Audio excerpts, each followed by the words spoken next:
had to take the left side of her skull off, and they told us, within 72 hours, if her swelling doesn't start to recede, there's nothing we can do.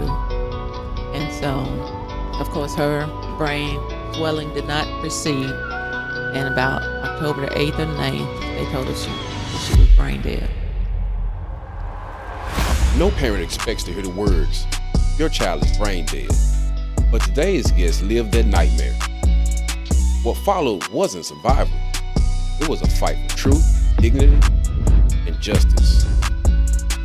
This conversation matters.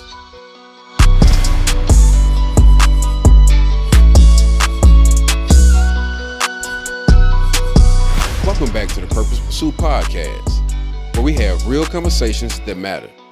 Today's episode hits heavier than most, but incredibly important.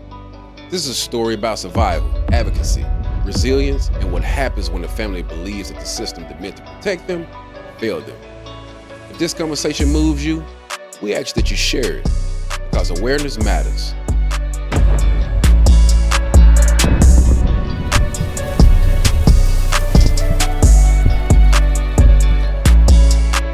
Certainly appreciate you all coming on today. Thank you for inviting us. Yeah, and after reading about your story, it really touched me and inspired me, and definitely motivated me to kind of put some things together to kind of have this moment. And I'm very excited to have you here. And you are Beverly. and you are Robin O. Yes. Did I get it right? Yes. Perfect, Robin O. And you say you had a business too, right? Yes, Defying Gravity. Can you talk a little bit about Defying Gravity? Yes. So Defying Gravity is a advocacy business that I've started up and I'm working on. Okay. And it's gonna be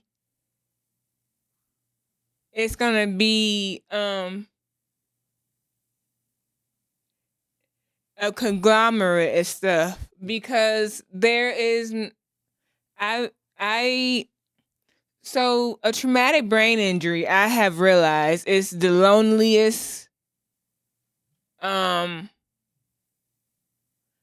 journey to go through and to endure alone. And I've realized from my personal experience that, hey, we don't have enough resources out there. So I'm trying to bring more resources into, like, I am in Jackson, Tennessee. Okay. Currently. And so I'm working on a traumatic brain injury transition house. And it will include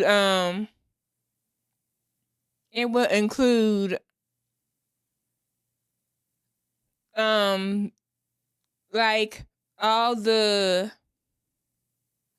of the needs, like cooking basics. Gotcha. Basics that training and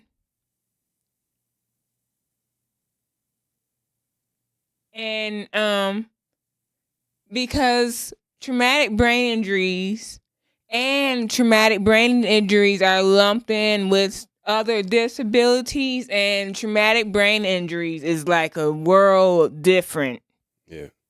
So so your business is pretty much to help others who've gone through something similar. Yes. Okay. I think this and it's called, what's the name of it? Defying Gravity. Defying Gravity and Robin O.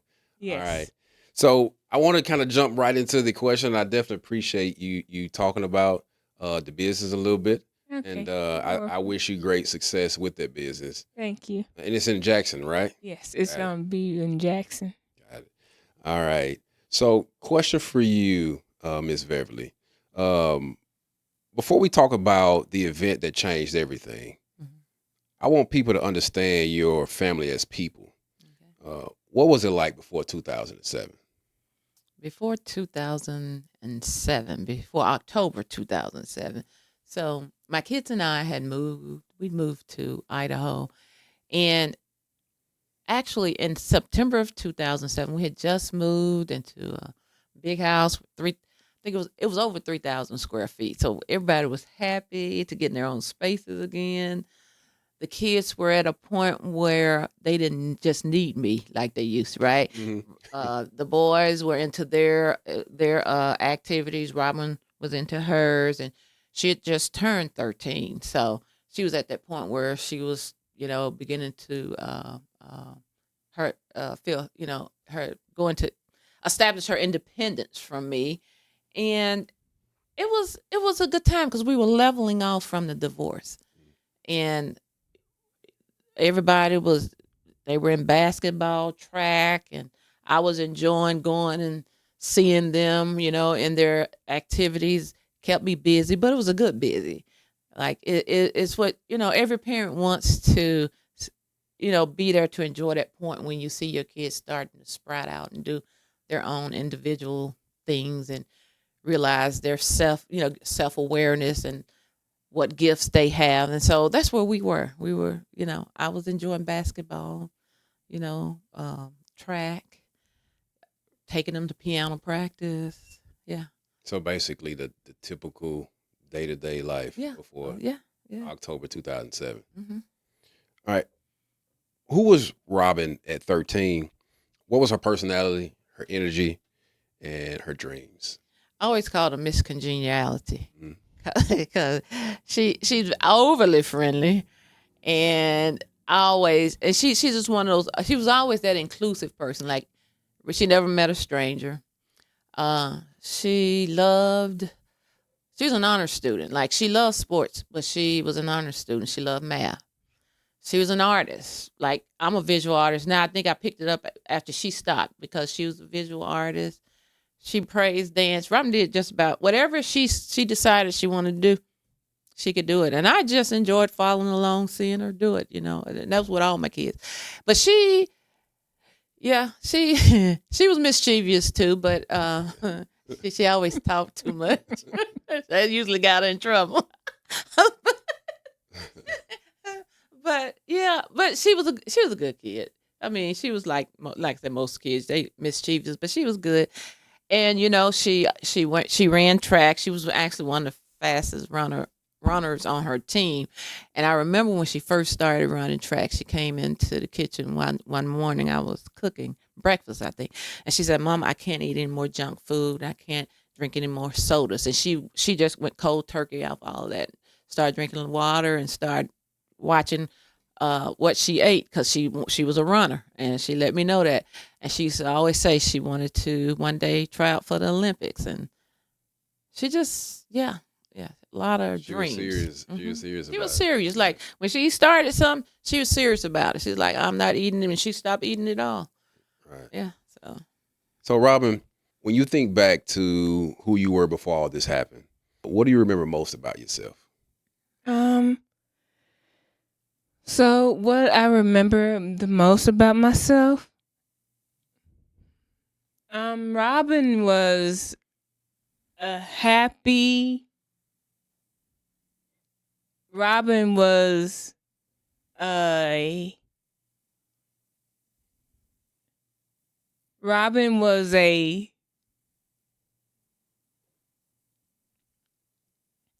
So Robin, before all this happened, Robin was a go-getter. Anything she set her mind to, she could do it. And she was a peacemaker, a people pleaser.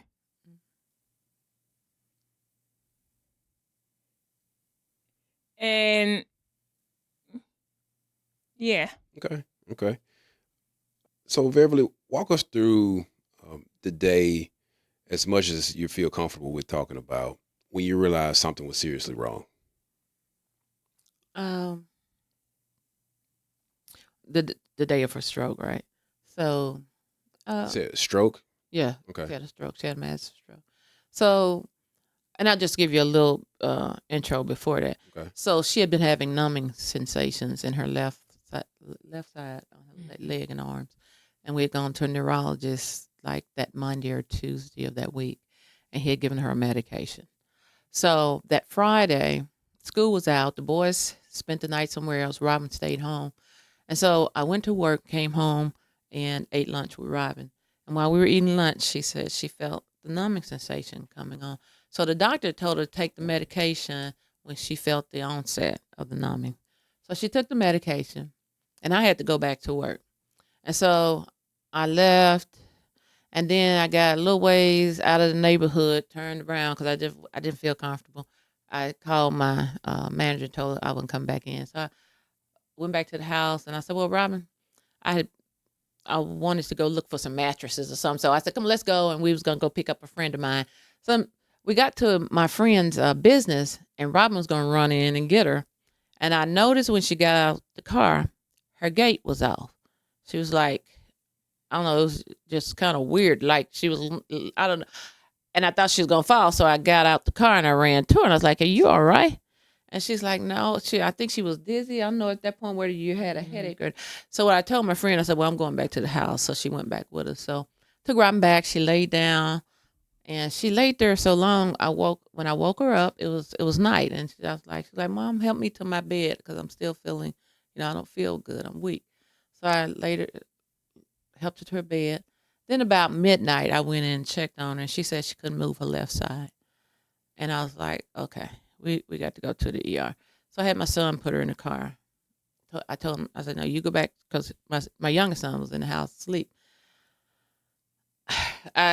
We got her to the ER, and she was still under this neurologist's care.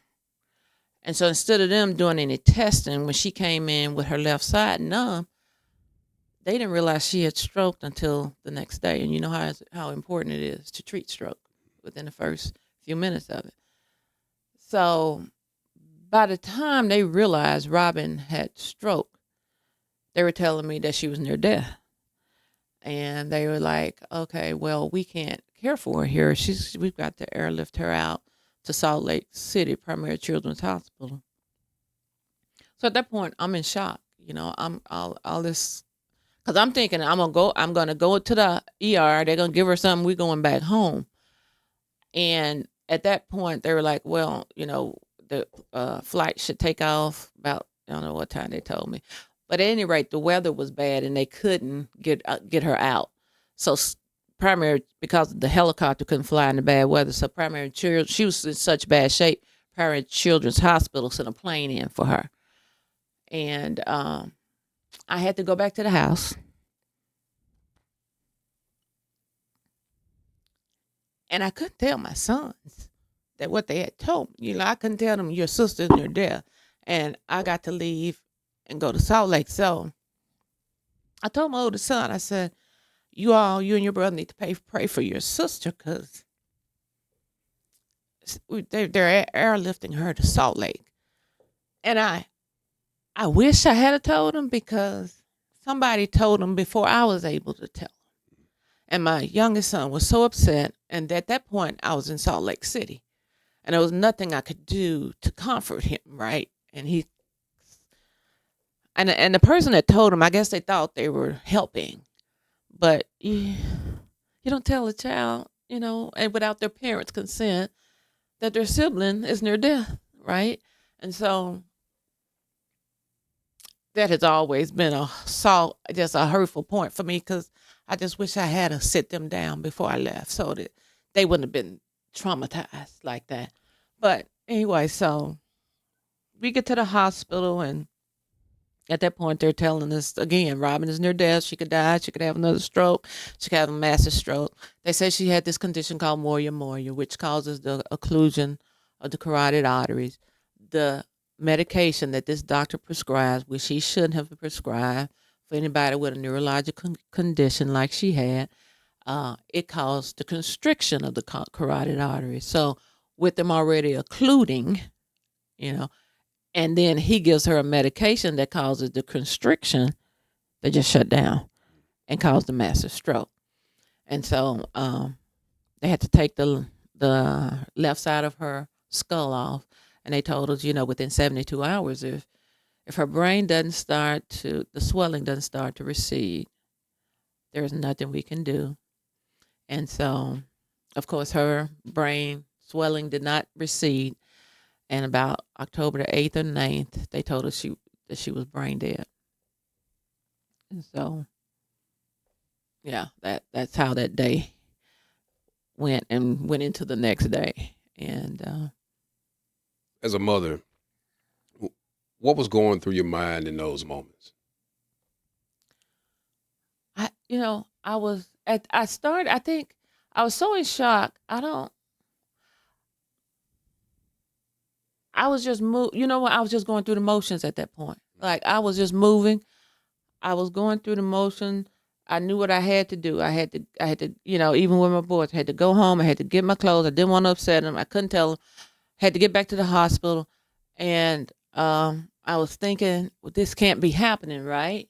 Like, this is not supposed to be happening. This doctor told us this was something she was probably grow out of. And now all of a sudden she's near death. And I was numb. I was in shock. And, I was at her bedside, and Robin was in and out of consciousness. And she said, "Mama, don't leave me." I said, "I'm not going to leave you. I'm going to be right here with you every step of the way." And, I just shocked. Hearing that your child was declared brain dead, there obviously was no words that could describe that. What do you remember most when you heard that? What I remember most is when they came and got us out of the waiting room, the family waiting room area that day. And I remember not wanting to go into that little room where they wanted to meet us. I didn't want to go in. In my spirit, I knew it wasn't going to be good. And they sat us down, and they told us, she's brain dead. The Robin is gone. Her spirit has left her body. And but at that moment, I told him, because I had been praying, and I told him, I said, no, and this is probably when I came to myself, because up until this point, I think I was just in shock. But when they told me she was brain dead, I told them, I said, I prayed before I got here, before, like when Robin, she started having the numbing sensations. I prayed, and I said, no, the Lord had led me to pray over Robin. I remember even getting up in church telling them what had happened and how the Holy Spirit had told me, if you believe she's going to be all right, you stand up and tell these people that. And I did. And so by the time we got to the hospital, and I was asking God, I remember getting up out of that room when they told us that, and I walked straight out. And I couldn't stay in there anymore. I said, I've got to go somewhere. I got to talk to the Lord, because he did not give me this. And I sit and I talked to God, and I was like, Lord, you did not give me this. And the Lord and the Holy Spirit just put in my spirit, trust me. Trust me. And so when I left the room, they I guess they finished talking to my ex-husband. My mom and my sister was there, and then they scheduled another meeting for later that day. And so after that, we went back in. We met again, and they were, was like, "What do you all want to do? Do she have a directive?" Da da da. And I was just like, I'm not. I understand what you all are saying. I said, but God gave me something different for Robin. And if she's indeed brain dead, she's gonna live. And so they thought I was just, traumatized and yeah. And so I remember one doctor pulling me to the side, and she said, "Do you understand what brain death is?" I said, "I'm educated. I'm an educated person. I do understand what brain death is." I said, "I'm not questioning what you're telling me. I'm telling you that I prayed and God gave me something different." And I remember the neurosurgeon pulled me to the side, and he said, "Ms. Edwards, what do you want me to do?" I said, "I want you to give her more time for her brain, for the swelling to go down." He said, "I'll give her a week." And so, but even though they did that, they still had that bedside test scheduled for that week, for that Wednesday. And I remember going back and telling the Lord, okay, so what are you going to do about this? Like, because I know that at that point, whatever the neurologist had promised me, right? And so, but I think it was a Tuesday before they were scheduled, that Tuesday, because that must have been like on a Monday or Tuesday. I can't remember the date, but I believe it was a Wednesday when they were going to do that test. And it was either that morning when they did their rounds, they went in and Robin moved. And it wasn't, they said that it was nothing to be hopeful for because it wasn't purposeful. It's probably just, reflex. But it still shows some sign of brain injury. So brain activity. So they couldn't just, disconnect her. And so it took about 30 days before Robin woke up. Well, it was almost 30 anyway. But I don't know. Did I answer your question? No, it's fine. Trust me, you did okay. I probably went way off. No, you're all right. Robin, what part of that time do you remember most? So honestly, from the hospital, I remember waking up in the hospital and thinking I was there for my mom, actually, because we were so tight bond, had that tight knit bond.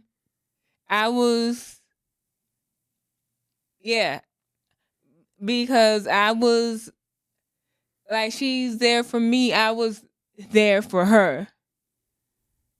So you woke up thinking more about your mother than she thought I was in the hospital. I was like, how in the world did you think I was in the hospital? Well, that's what she said. She said, I thought I was sitting at your bedside. Wow. To go through something like that, and when you finally come to, you're thinking about mom and taking care of mom.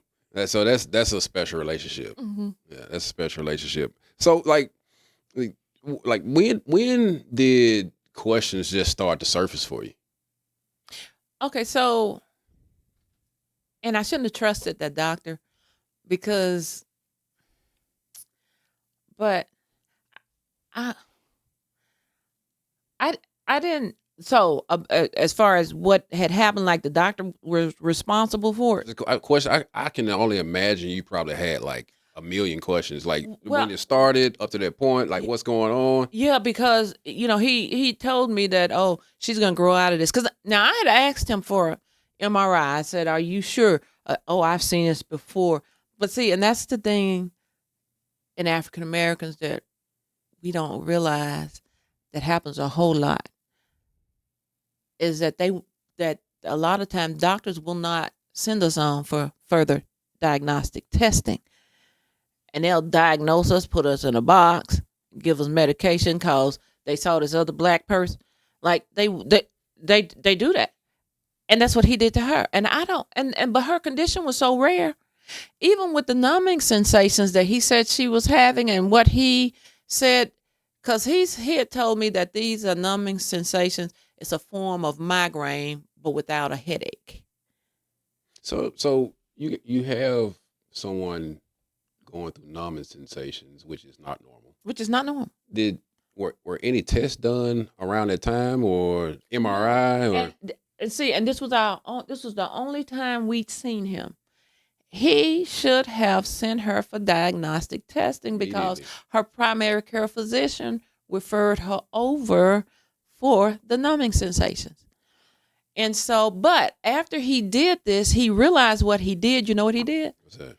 He went and he started writing migraine headache diagnosis in all her medical records because he realized he'd almost killed her. He realized how gross negligent he was. He did. She has, when I go to doctors, when we go to some, they'll say, "Oh, you have a history." No, she never had a migraine. And then, it's probably kind of uncomfortable when you tell another medical profession that another one was negligent and just put that in her records to cover for himself. But I don't know. I don't even know what it takes for us to even get that out of her records because it started off with him and it has followed her. And no matter how many times I tell people she doesn't have migraine headaches, still in her medical file. But he did that to cover for himself. But I realized what he had done probably when we got to Primary Children's Hospital because the medical staff, they were asking me about how we'd gotten to this point. And every time I told them that he gave her Zomig, this is a medication for migraine headaches, for numbing. He gave her that for numbing sensations. They kept saying, he gave her Zomig for numbing sensations? I said, yeah. And then they'd ask me again, he gave her Zomig for numbing sensations? I was like, yeah. And that's when I realized then that he was negligent. But again, at the time though, I couldn't find, I had so much stuff coming at me that was probably my least concern at that point. I was more at that point dealing with the fact that they were telling me that she was near death and trying to process that.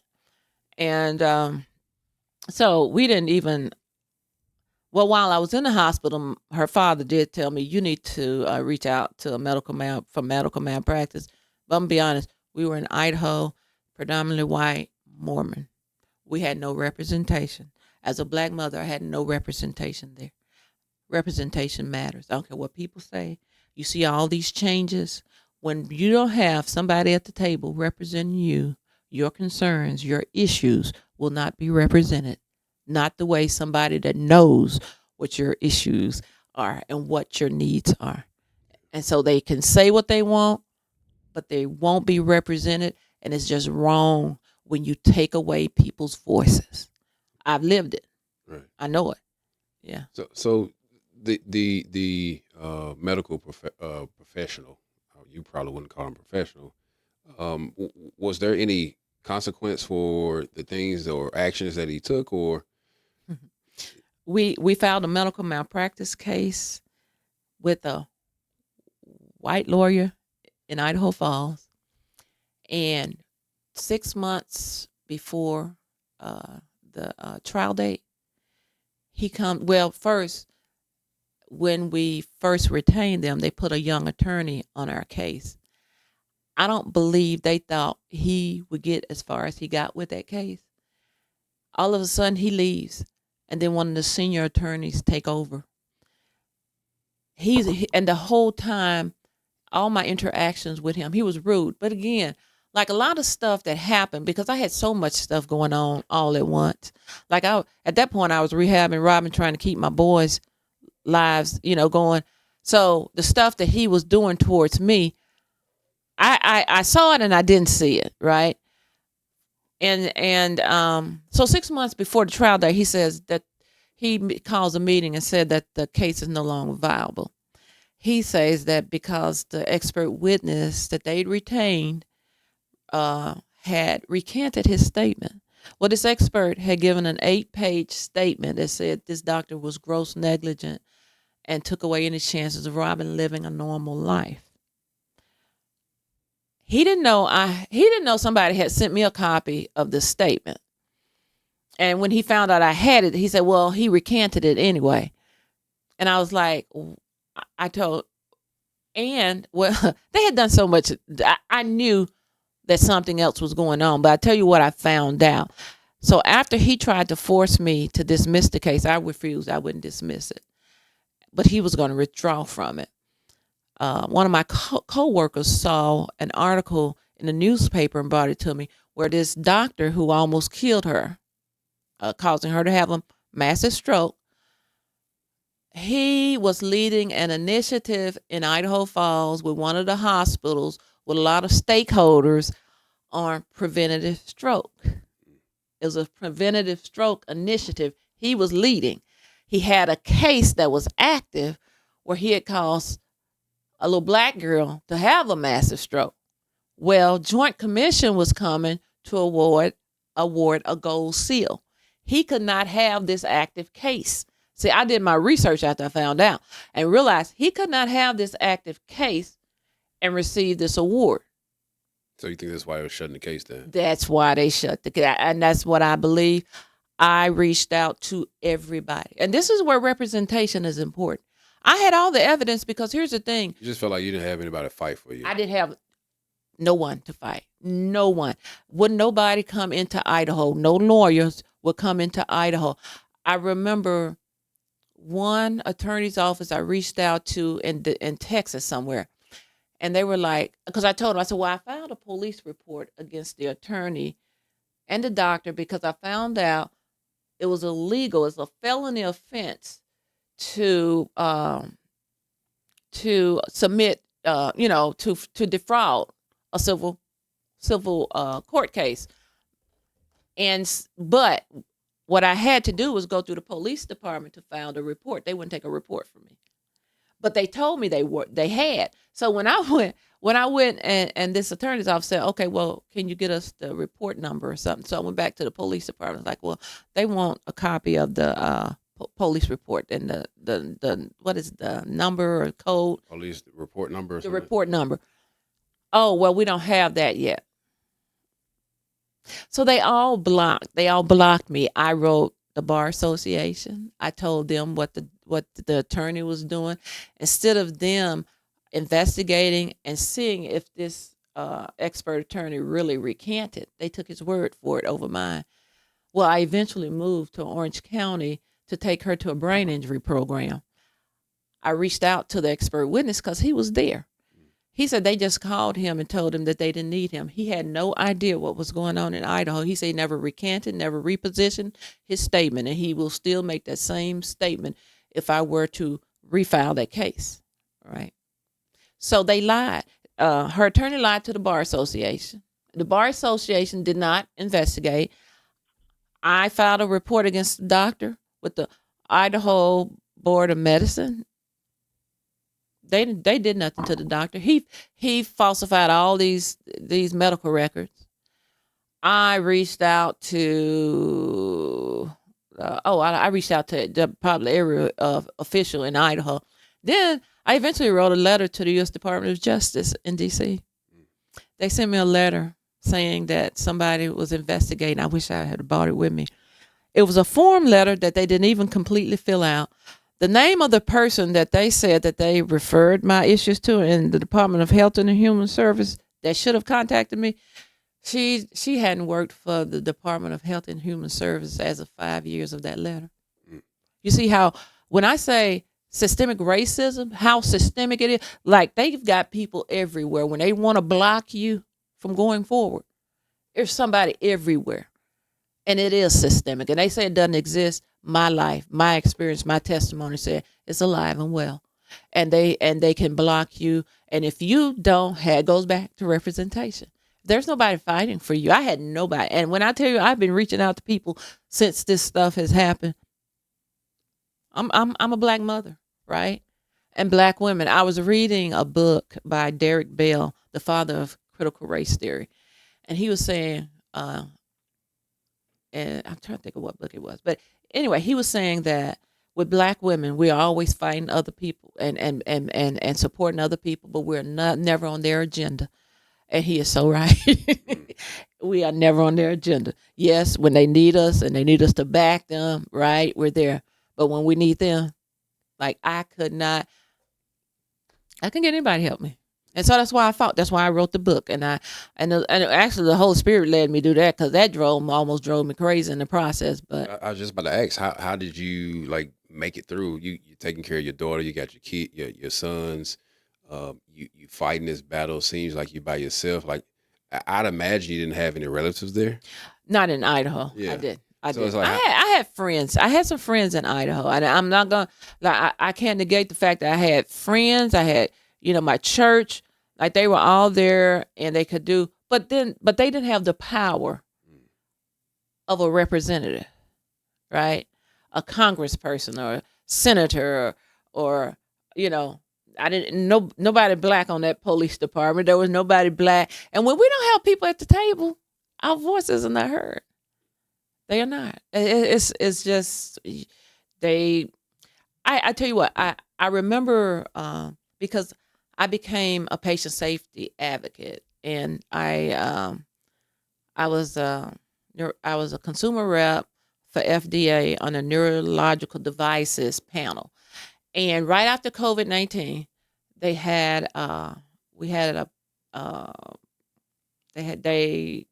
created this panel to look into the disparities for Black people as far as that pulse oximeter that you put on your finger, how they measure your oxygen and stuff. Mm-hmm. Well, in Black people, it's a lot of times it will give off a false positive because of the melanin in our skin. So think about it. If how many black people may have been sent home from a hospital or not given the medication they needed during that COVID-19, that pandemic, because they were using that pulse oximeter in triaging patients to measure oxygen levels. That was one of the the criteria they were using, right? To see if they needed to admit them, send them home, or give them or treat them. Now those manufacturers knew when years and years and years, 20 years back or more, that pulse oximeter does register false positives in black people. But nobody ever did anything until COVID, because they probably sent a lot of people home to die. And so again, it goes back to systemic racism. It's in our system. Look, this nation was built on it. And when we don't have representation, and so I was on that panel. By the time we got to the end to wrap up that panel discussion, I had to remind them why they had come there. And it's for black people, not for all the other people, because the other people were not disproportionately affected by this during COVID-19. And I reminded them, and then this one white doctor said, Ms. Edwards is right. We have segued, we've gone all off course. Again, with black people, if we don't have people at the table, we're messed up. Really and truly we are. And I learned that. And that's why I fight. I talk about it. I still reach out. I write articles and stuff all the time, but nobody ever publishes. I think they think I'm this crazy black woman. But it is what it. Now I'm laughing, but it's serious. You know what I'm saying? I have to laugh, keep from crying, because nobody hears. Well, hopefully, after today, more and more people would hear. So, I think this is a good platform to kind of get your message out, and just everything that you've talked about thus far. I think is important. It's your stories, your experience, and in terms of representation, that matters. And I think you're beating the drum very loud, talking about how important representation is. Robin, you've spoken about how isolating life can feel at times, even surrounded by people. Help us understand that. That is the loneliest journey. And there's not enough information out on it. But back to your question.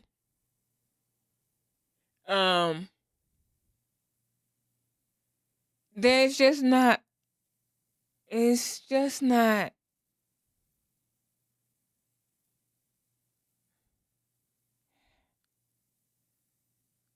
Okay, so can you repeat that question? Yeah. So just it's at times you said that you feel lonely and maybe not support, etc. Just try to understand how does that make you feel when you do feel alone? Ignored. Not as an individual, because actually, that is what I'm advocating for. People don't see people with traumatic brain injuries, or who have experienced brain injury, as an individual or as a capable individual. And that's kind of what your business about is, kind of, Yes. because you feel it, right? And Yes. you know that there's other people that's more than likely going through the same Yes. thing. And so that business that you have is to bring people together, to let them know that, hey, you're not alone.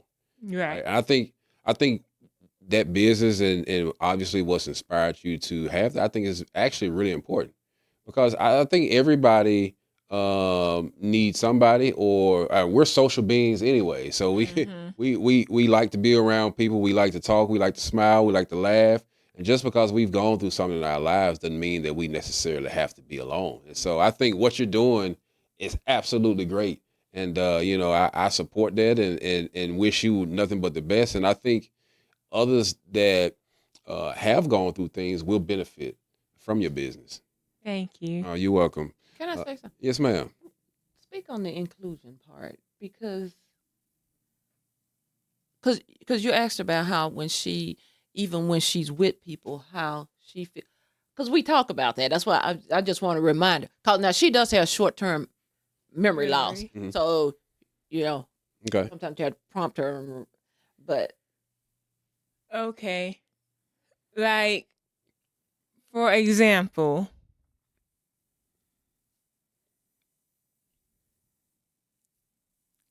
look at me. Do you want me to give? Well, because even when I got it. okay, you got it. Because even with me and traumatic brain injury, there's no specific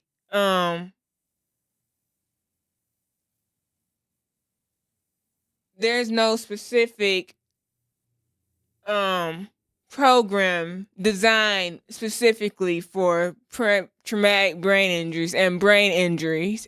So they loop everything together, all the disabilities, and a brain injury is so different and so vast based on where you had the injury at. And it's so I'm it's it can has an effect on you, can have a behavioral effect and a mental effect on you, and it's just looked over. And so I feel it's so important, and I'm just compelled to do something about it. Yeah, I think that's amazing that, even thinking back to what she said earlier, when she woke up, she thought about you. Even through like the pain and isolation that you feel at times, you still feel compelled to help. And so I think that speaks volumes to who you are. And I think that is probably more than likely was in you when you were younger. And it's still like that, what you went through didn't go away. Yeah. And it's still there. Yeah. Yeah. Yeah. I think that's amazing. Yeah, that's why I told her actually the other day. I said the what did I tell you, The core, your core of your being, the soul of you, whoever what God created you, is still there. It's still there. It's still there, Yeah. regardless to all the trauma to her brain and stuff. God kept that, Right. Yeah, but I just want to say on the part that she talks about, because we've talked about it, is that people have to be intentional with people with disabilities to include them. You can't just invite them. You have to make sure that they are included and that included in, and not just you, because you can tell somebody coming to my home and then you sit them in a corner. You're not including them, right? Inclusion means that you're intentional about it and that they're at the table and that their concerns are addressed as well as everybody else. Intentional means if you invite me to dinner, that you are intentional enough to know what my needs are. You're intentional enough that you don't just sit me somewhere and don't include me in conversation, or just make it seem like you worked so hard to include me that I feel unincluded, that I feel like a sore thumb. Like, you get what I'm saying? And I just think that's so important when you're working with people with disabilities, because I'm with her, and so that's the point I was trying to get you to make. I'm sorry. Okay. Okay. Yeah. I'm sorry. Yeah. So you wrote God's Miracle Among Corruption in Idaho Mhm. because you felt your family experience needed to be documented. Mhm. What compelled you to tell the story publicly? Okay, so like at every time I appealed to an entity for assistance, I wanted to shut down, but God was like, go to the next. If they don't hear you, keep going, keep going, keep going. Finally, after I got into everybody, I was like, okay, Lord, why you have me doing all this? Like, nobody's hearing me. They know the harm was done, but nobody's hearing me. And then the Holy Spirit just put in my spirit, put all that documentation in a book. Then after I put it in the book, I got angry with God because I was like, because I wrote this in 2014. I was like, okay, Lord, okay, I put in the book what? And then it's like he was just quiet. And so when I first wrote the book, I had just a few book signs because it's really traumatic for me. And so then I just left it. And then with all the stuff that's been happening, last year I've been praying to God, and it's like, you know what, Lord, what? And he was like, you know what, this is a season for this book.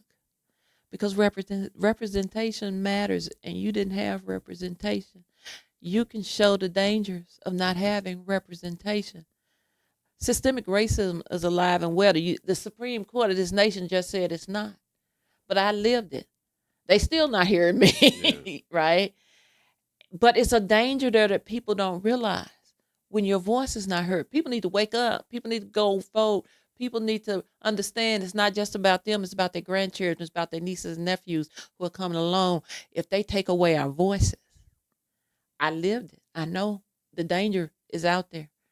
And see, they were just now starting to come around and looking at maternal deaths in Black women, why the disproportionate numbers, why they're so high. They were just now starting to do more research on Black women and breast cancer. They like a lot of these things that you say DEI. It affects research. They pull in research, right? So diversity, equity, inclusion is about representation in these spaces. That they are dismantling all of these initiatives that were going to help Black people. And so Black people need to wake up. Black people need to stop sitting around saying, my vote don't matter. Your vote matters, because if you don't have representation, you will see more Black people dying, more Black women dying from breast cancer, more Black women dying from childbirth, because all of those initiatives and all of those dollars that were allocated for that, they're dismantling those initiatives. And so that's why, I'm just like trying to scream it. Representation matters. More than people know, representation matters. Yeah. I think, I probably say the last couple of years I've dealt with some things, and, one of the things that I did my best not to do is, ask God why. Mm-hmm. Why am I dealing with this? I actually made it my business to say, give me understanding. Oh, he can handle it. You can ask him. Yeah, I know, but it's like I don't want to question it, right? I don't want to question it. It's like, but give me understanding, and a lot of the things that I kind of dealt with was actually to help me help someone else, and would this book have been written? Would you have become an advocate for the things that you become an advocate for? Not saying that it's okay with what happened, but would you have touched so many lives? Would people have heard it the way you tell it? And I'm sure there's others going through the same thing. I know it is. You know what I mean? That's another thing. I would just someday I'm like, I know there are other people like me. I know it because again, they erase you, right? When they silence you, they erase you. There's so many people. I know somebody somewhere is listening and probably is dealing with the same thing. Yeah.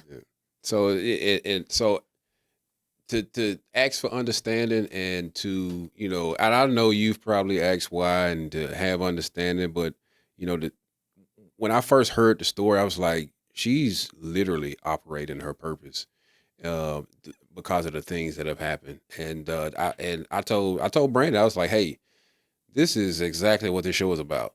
and for how you're advocating, you're trailblazing, and you making good noise. And I'm trying to. I don't know. Sometimes I don't think anybody hear me, but you're making good noise. So I think the understanding piece is this is what it's for. Yeah. It's to get the word out because you're built for it. You're built to tell that story. You're built to make it known. And so, just listening to you, and I know you don't feel this way, but I don't ever want you to think that your voice isn't getting out there because it is. Well, and like, and in the moments when I ask God why, I mean, because I have, and I didn't, but the why, it didn't even come with Robin when that situation that happened. With that, I was like, I knew God, and I was like, no, God showed me. I prayed, and so I knew. But when I had to face these racist people in Idaho, that part, I was like, Lord, really? I was like this is a whole lot. Like when I tell you, I look back now, and I know if it wasn't for the grace of God, if it wasn't for the Lord keeping me mentally, when I wrote this book, I remember one night sitting on the side of the bed because I was going through boxes of medical documents. Oh, because I did take on this case myself. At one point, I filed pro se when they tried to force me out of court, so I had all the records. It felt like things were just crawling around in my head. And I said, Lord, don't let me go crazy. Don't, you got me this far. Don't let me go crazy. But yeah, when I look back, I'm like, Lord, oh wow, yeah. And he brought us through a whole lot. Yeah. So before we move on from the book, where can people actually find the book? Okay, so they can find it on Amazon, and I also just put it on Spark. What's the name of that? Spark. It's for educational. Goodness gracious, I've forgotten the name of the Spark and somebody. I don't know. I might remember. We'll get the link and we'll certainly post it. But Amazon, Ingram Spark, Ingram and that's for educators, because one of the things that I really would like to be able to speak to medical students, nursing students, to let them know that, you know what, their jobs are so important, but they need to know, everybody, if you see something, you need to say something. But, and yeah, not only that, law schools, these lawyers, right? Because they need to start teaching these people to have more integrity when they deal with black people. I'm just saying they do. Because we hit every medical, legal, you name it, and nobody heard us. Like, they refused to hear us. And I think the book is just good for all those, especially when you're dealing with medical harm and when you're trying to work to undo all that has been done to black people. Because this medical harm goes back to slavery when they experimented on us and came forward. It's documented in so many, spaces, that things that they've done to black people. So to undo that, it's gonna be, you have to be intentional to undo that. The reason this happened to us because somebody wasn't intentional, right? And you have to do it with intent. Yeah. And you have to, and first, the U.S. needs to acknowledge racism is not going anywhere. We're gonna always be fighting that demon because it's in the fabric this nation was built on, and we're gonna fight it. And we're here where we are now, with them dismantling everything because we got to a point where we got comfortable and people wanted to stop talking about it. But if it's still there, you've got to identify it and acknowledge it and address it, or it gets big and it gets to the point where the Supreme Court says that it no longer exists. Yeah. So, and again, the book's called God's Miracle Among Corruption in Idaho. God's Miracle Amongst Corruption in Idaho. Okay. And Amazon, and what was the other? Ingram Spark. Ingram Spark. Uh-huh. All right. What do you want people to understand about how difficult it can be for families seeking answers? They need again, I go back to they need to know that racism still exists. That when black people are in a predominantly white space, or they're in a space where you got white politicians and people advocating and pretending that racism doesn't exist, they're lying, and they're probably covering up stuff. And that black voices, people need to fight, even if you don't feel, like I don't ever feel like my voice has been heard, but it didn't stop me from collecting the information. It didn't stop me from documenting, because I've got every lie, every letter. I've got emails from the police department when they gave me those emails. Like, I put all that stuff in here. Emails. All these are emails where they lied to me, telling me they were taking reports, and when they weren't. And that's the Lord just said, put it in the book. And so I just say, whatever situation you're in, don't give up. Although you might feel like it, and you might feel like, nobody's hearing you. Just keep fighting it. Keep collecting your data. Get all the evidence you can. Because at some point, I'm believing God at some point, right? This is going to get out, and maybe it'll help a whole lot more people, right? Maybe it'll stop something, or maybe they'll realize racism is alive and well. And this book tells the story. I think this book tells a story that you can't deny it once you read it, because it shows at every level that we went to, from the court. Because I even told the judge what they were doing. The judge, the legal system, where the police would take my report and send it to the county prosecutor, who should have been the one to get my report. The Idaho Bar Association, the medical board. I think I wrote the governor. I wrote I think I wrote a senator or representative. Like, I wrote everybody. But even if you go that far and you're still not heard, keep moving, keep collecting, keep writing, keep talking. Don't give up. Don't give up, because they want us to give up. Yeah. They want us to give up. If we give up the fight, then it's not just us losing, right? It's the whole black and brown communities that we're representing that will be affected. So we have to keep pushing. We have to keep fighting. All right, you turned pain into advocacy through art, writing, and leadership. Why was your purpose so important in that healing? I had, and it's with anything. Like, I tell people, with anything, you have to find some positive form or format to put all that negative energy into. For me, it's art. I write, I draw, I paint, draw. I'm working on a graphic novel. If I ever finish it, I don't know. But art for me is healing. It helps me. It gives me voice, right? When I feel shut down, I can get a paintbrush and, start painting how I feel. Then I can exhibit it somewhere and then explain why. But it's a way to release all that built up tension. Because I think when people don't have a positive way to release it, you see situations like Maglione, the guy that killed the healthcare professional, right? And then you have and people wonder, why are all those people behind him? Because those are probably voices that hadn't been heard. I don't say it's right, it's wrong. You never should take a life. But what I'm saying, these systems in this United States of America will push people over the edge. If they don't have something that they're holding on to, they'll do these things, because you don't have anything keeping you from it, right? I thank God that I have the Holy Spirit, and I have my art, and I have my family and my children. Now, my children were a big part, too, of why I didn't do anything crazy, right? When I found out with the attorney, because I had prayed, I had talked to God. I'm telling you, I had to talk to God, and the Lord was like, no, you don't want to do that. And you got 3 children, and what would happen to them if you did something crazy? Right. So you have to have something that's holding you. So. Yeah.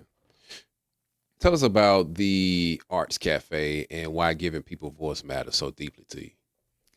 The Arts Cafe, I started the Arts Cafe because I believe Black, especially in Black communities, especially in a space like Memphis, to give people voice. I just think it's important for people to be heard. I know I hadn't been heard. So, even if it's just a small platform to share your story and to be acknowledged is important, I think.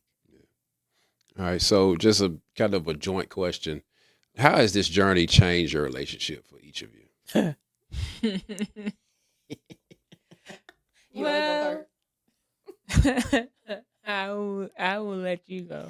Mhm. Okay, so it's been challenging. Like it's been challenging because I think we both. It's been traumatic for both of us. It has not been easy, and we sit here today because God has been good, and we fought some battles. We fought each other. we, we we've gone through some rough spaces. But what I realized though with Robin, because she say sometimes she feel like she's not seen, and I realized because we've had some really, really, really intense moments as a parent, I had to realize it's not important for me to be right. What is important for me is to get an understanding.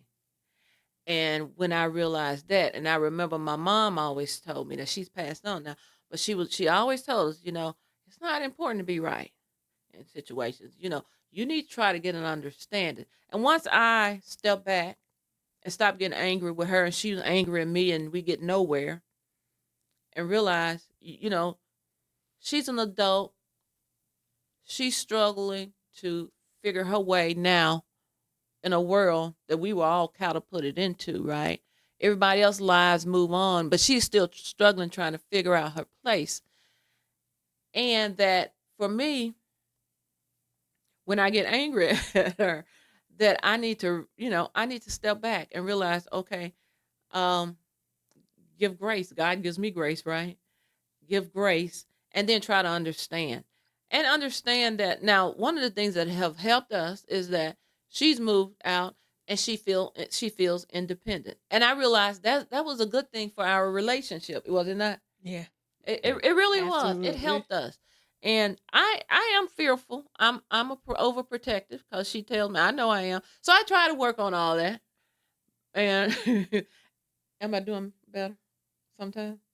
Sometimes Sometimes. Sometimes. I'm human. you're doing the best you. I'm doing the best I can. I try to do a little bit better than the best, though. I Yeah. pray and ask God to help me to see myself, right? Again, because sometimes as parents, we think it's important to be right. It's not important to be What would right. be some of those things that you said you would get angry? Like, what would be some of those things that? I get angry with Robin. Mhm. Oh, well, Robin has filed how many times? Ooh, She filed two protective, what is it, adult protective adult protective services. services? Yeah, she filed against me twice, right? So first time she filed, she had gone to one of the hospitals here, and then I actually filed I sent letters to this place because I realized that these therapists see, so she goes to therapy, and she goes to a hospital, and they put her in a therapy session with people with substance abuse. She had a traumatic brain injury. Why would she need to be? But what I realized though, in these spaces, some of these spaces, they make it really hard for black people, or probably anybody, not just black people, for families and well, let me give you an example. They start telling Robin negative stuff about me. Now Robin got to come home and live with me.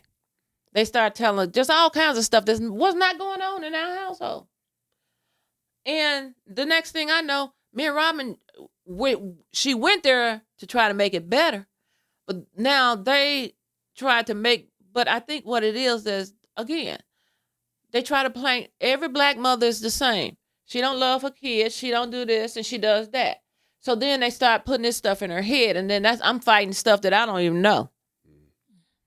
That was the first time she filed the complaint. I was offended, but I knew that those therapists there had participated in it. Second time she filed it, I just got so angry, and the Lord was like, "Okay, you need to stop and you need to look at this, because if she says that you're abusing her, maybe you're not abusing her, but there is something going on that's not right that you're not looking at." And so then I stopped and I was like, I said, well, you know what, Robin? I sit down. I said, you know what? I'm not abusing you, but this is not a healthy situation. You're 31. I'm 61. you and she, because she would tell me, you just locked me up in this house. And I'm like, well, I'm not locking you in the house, but I go to work and when I come home, I'm tired, And so, and then that's when we said, okay, let's try CLS housing.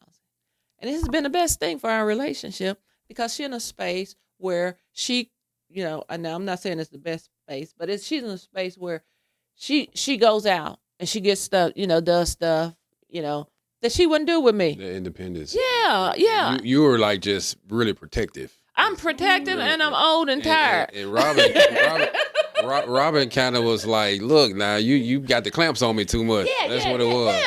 Yeah. And so, but you have to be willing, I think as parents, we have to be to let go a little bit, and to look at yourself and say, okay, yeah, you think you're right, but maybe you're not doing this, but what is really happening and why is she seeing it this way, right? And so, I mean, because none of those complaints were, because really I hadn't done anything, but it was the way she was perceiving it because it still wasn't a healthy situation. And so, she was right to be, feel the way she. You get what I'm saying? Yeah, no, I completely get it. Yeah, and so I in this situation I've learned a lot. Robin's taught me a lot about myself, and I've learned a lot about parenting. When it comes to parenting somebody, with a traumatic brain injury, you that traditional stuff doesn't work. I mean, really, you have to be willing to look at it. It's like, okay, yeah, that worked before the brain injury, but this is somebody with a brain injury, and their brain is no longer working right. Yeah. So I've got to make some adjustment, and I think when we do that, now we still have flare ups. I mean. But it doesn't get that bad, And again, she's in her own space. Robin, what do you want people to remember about your story? What do I want people to remember about my story? That even though you may have an injury, you're still capable and you can make a difference, and you can be an active part of society. Don't just let anybody put you in a box. Beverly, if another parent is facing something similar, what would you tell them? I would tell them to ask questions. Question. If you don't feel like something is right, then second opinions. I would push for testing. I would do everything I didn't do. Right? Now I did ask for an MRI and they did schedule one, but they did it only as a parent. So it was scheduled like a week after Robin had the stroke. But I would change doctors if I didn't feel like it. Like I would advocate, right? Question stuff. Don't feel like because, you're on Medicaid or whatever, that you don't have a voice. Like, your voice matters. I don't care what situation. I don't care what your economic level is. Like, your voice matters. And if you're not feeling good about something, start asking questions, start talking, find somebody, right, to help you, to advocate. And I don't know, if you're in a space like I was in, fight. I think sometimes sometimes doctors often think that what they say is golden, or, what, I don't think they realize who they work for. What I'm getting at. And doctors work for the people. I mean, that's who paying them, right? Yeah, the insurance company may do X, Y, and Z, but at the end of the day, I'm there as the one who's going to be paying you. And so I'm asking for you to do X, Y, and Z. And I think at times, people don't necessarily think or know that they can go to someone else if they're not getting the results or the information. Not a second opinion, a third opinion is, I think, is good, especially something really serious, right? Yeah. I've had to do it with my daughters. I had a doctor who wanted to take out my daughter's tonsils because we brought her in and something wasn't right. And I was like, well, before somebody cut on her, we're Yeah. gonna let somebody else talk about it. And long story short, that surgery never happened, and she's Mhm. been fine ever since. Mm-hmm. And so, but I knew who worked for who, Yeah. and I knew I didn't have to listen. Mhm. I knew I can go to somebody else, and going to somebody else was actually much better Mhm. because we just went through testing, and the testing showed that it Yeah. wasn't needed. Mm-hmm. And so I think the biggest thing, that I would say, just listening to you is for anybody out there going through anything medical related, don't hesitate if you feel something's off to go Mhm. seek a second and or a third opinion. Yeah. And then realize who works for who. Yeah. Yeah. And like you said, and don't be afraid to ask questions because you have a right to ask questions. And I honestly don't believe that most doctors are that way, but you got some that are. I think for the most part, because I don't want to walk away anybody thinking I'm just, down on doctors because again, I go back, it's the system that creates these spaces though, really. That create monsters. It's the systems that create. When you think about all that happens, the system, like, okay, I'm not gonna get into this long story, but remember when that nurse up in Tennessee admitted to giving, I don't know, she did something and it caused the patient to die, and she admitted to the family, and then the system turned on her and they fired her. It's just, I don't again, remember exactly, but and even with the way that whatever negligent act it was still something that had been going on that nurses had been doing. Again, it was the system, and there's so much wrong with the systems and people will not look at the systems. They want to blame the people, but it's the systems that allow people to do all this stuff to harm people. And so it's so I don't want doctors to think that I'm just down on doctors, but I will say this: if you see something, you ought to say something. yeah, I think the big thing is that I would say to any medical professional, and I say like a legal professional, is that we're coming to you for help. Yes. Don't harm us. We we look at you as the expert, Mhm. and we're looking for guidance and support of what we need. Mhm. And if it's something you can't do, just be straight up and honest with you. Yes. You And know, do no harm. yeah. And so, Yeah. that's just what I would say is that we need you. If we didn't, we wouldn't come to you, right? So, but all right. So, final question: what change do you hope comes from conversations like this? Well, I hope people realize. I just go back to representation. That it's important for Black people to have representation in spaces. If we had somebody anywhere in Idaho that stood up that maybe looked like us, like maybe my voice would have been heard. And when I say some, and like, but when you go somewhere and there is nobody representing you, it's less likely that they're going to stand up when it's really time to stand up and fight. They might fight. Look, they might look like it, but when it's time to really stand up and fight for something, and everybody else has walked away, and you're the only one there because you're supposed to be, you get what I'm saying? It's difficult, right? To be the only Black person in a room full of all these white people, or to be a white person in the room with all these white people and standing up for Black people. You get what I'm saying? Yeah. But if you're Black, you're more likely to keep standing, right? And not be intimidated, I believe. And I say that because, again, there were Democrats in Idaho, and I reached out. But they said they couldn't do nothing.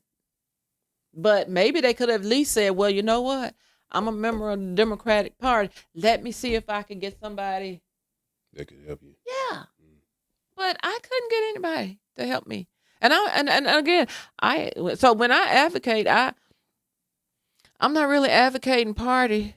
I'm advocating people get out and vote and vote and get registered and vote because they do need representation. You get what I'm saying? And we do. I mean, it's really important. It's life. It's a matter of life and death sometimes. It is. Yeah. It really is.